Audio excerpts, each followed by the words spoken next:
Mantan penyelenggara pemilu Provinsi Papua Barat, Amos Ahmadkana saat ditemui menjelaskan bahwa saya merasa kaget saat membaca berita yang viral 1 minggu terakhir ini, terkait temuan BPK Badan Pemeriksa Keuangan mengenai over pembelanjaan yang begitu melejit Selasa tanggal 7 Januari tahun 2025.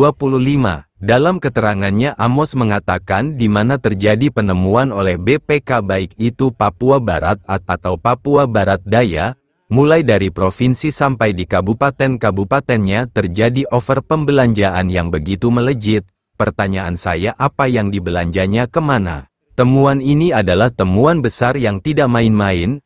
Anggaran negara pemilu banyak terkuras dalam penyelenggaraan pemilihan kepala daerah. Untuk itu saya minta kepada BPK tidak usah mencari panggung di dalam dana pemilu tahun ini. Dan sebagai mantan penyelenggara pemilu kurang lebih hampir 20 tahun Provinsi Papua Barat, saya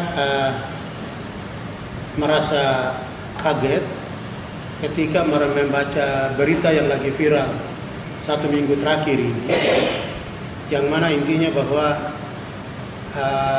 terjadi temuan Badan Pemeriksa Keuangan atau BPK, di mana baik KPU Papua Barat dan KPU Papua Barat Daya, provinsi sampai ke kabupaten-kabupatennya, terjadi over pembelanjaan yang begitu melejit.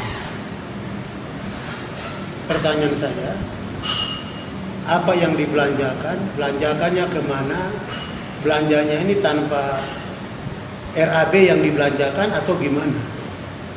Ini sebuah temuan besar.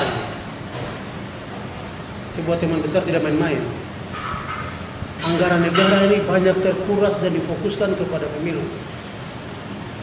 Kenapa sampai presiden kita ini ingin mau menyederhanakan pemilu?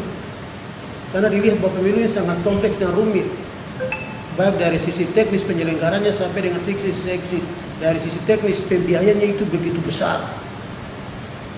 Terus anggaran begitu besar ini terus terjadi over di dalam pembelanjaan. Itu hal yang sangat tidak dapat diterima secara logika sebagai mantan penyelenggara. Kenapa? Karena belanja-belanja kepemiluan itu sudah ada item belanjanya. Kenapa belanjanya over? Jadi pada kesempatan ini saya minta kepada BPK agar BPK tidak usah cari panggung di dalam dana pemilu ini. Karena beberapa bulan lalu kan kita udah dengar terjadi OTT oleh BPK ya. Itu satu hal yang memukul telak Badan Pemeriksa, terutama di wilayah temuannya itu di wilayah Sorong Raya. Saksi dan buktinya sekarang ada juga di tahanan sekarang.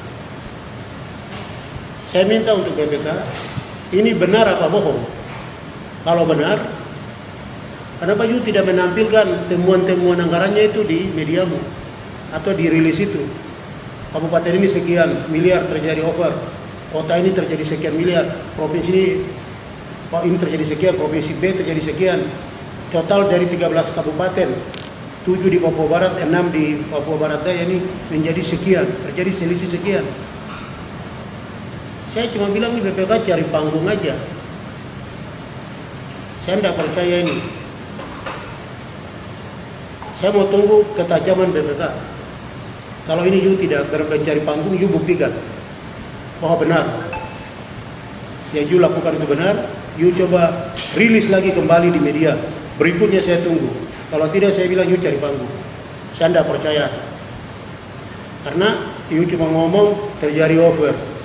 Saya sebagai masyarakat pembaca, overnya berapa? Kabupaten ini overnya berapa? Kabupaten ini overnya baca. Malah cuma bilang Papua Barat terjadi over dengan kabupatennya. Papua Barat Daya provinsi over dan 6 kabupatennya. Sebagai masyarakat yang ingin mencari informasi, overnya berapa? Jadi saya bilang ini BPK cari panggung. Saya tidak percaya BPK. You munculkan lagi, baru saya percaya sebagai masyarakat. Dan saya punya hak untuk melihat pembuktian demi pembuktian itu. Kalau you atau BPK ngomong kayak gitu, BPK membuat kami jadi penasaran. Ini benar apa enggak ini? Apakah ini cuma berbohong atau bagaimana? Karena tanpa diikuti dengan data dan faktanya. Seperti itu. Jadi sebagai masyarakat, kami minta BPK benar-benar buktikan dengan baik nilai berapa dan berapa. Dan jika itu benar-benar terbukti, kami minta kepada kepolisian, kejaksaan, audit dengan tujuan tertentu. Karena ini anggaran besar. Lagi-lagi kita garis bawahi ya. Semarak pemerintah untuk menyederhanakan pemilu ini lagi gencar. Satu itemnya itu adalah rumit secara teknis, besar secara pembiayaan. Sehingga pemerintah mau mengembalikan ini kepada parlemen atau DPR yang akan memilih. Kita tidak tahu. Baru kemarin pemerintah merevisi parlemen threshold 20%. Ini sekarang lagi spirit lagi menuju kepada sana. Anggaran negara begitu besar, tetapi belanja tidak tahu ujungnya kemana. Jadi BPK sebagai masyarakat sipil, kami minta kalau you serius, you buktikan. Kalau you tidak serius, jangan you lempar di media.